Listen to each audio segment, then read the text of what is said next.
Assalamu alaikum. Biz bugün şəhərimizin өр-яңа мәчетенә килдек.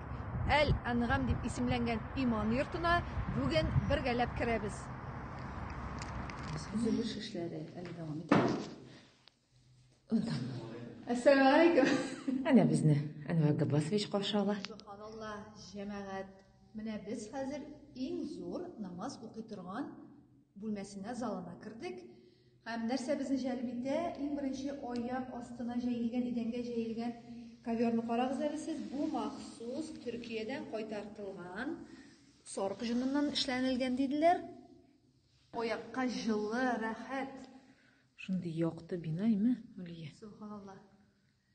Барысы да зәвык белән эшләнгән.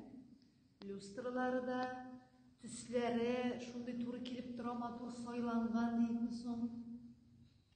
Яңа инде, нәрсә дисәгез дә. Хатын-кызлар укый торган икенче этаж. Бирдә имам бүлмәсе була.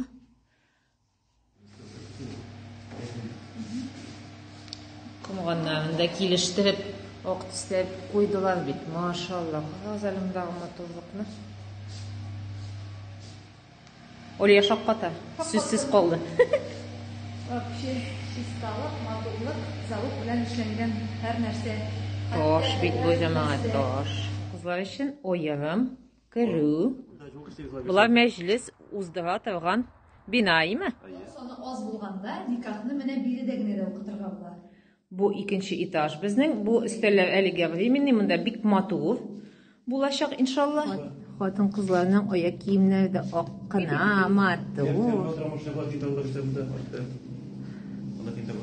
Кәфе безне дә җүрсез монда тик. Ага. Әйе. Җитә.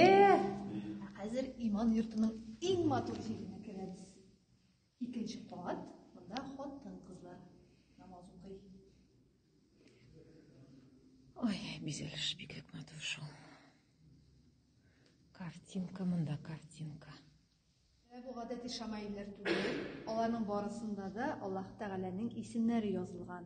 Ә менә бу иске дугада, иске язылган дугада күргәнегезчә мәгънәсе шундый, кая гына карасак та без күңелебез белән кыйблага карыйбыз.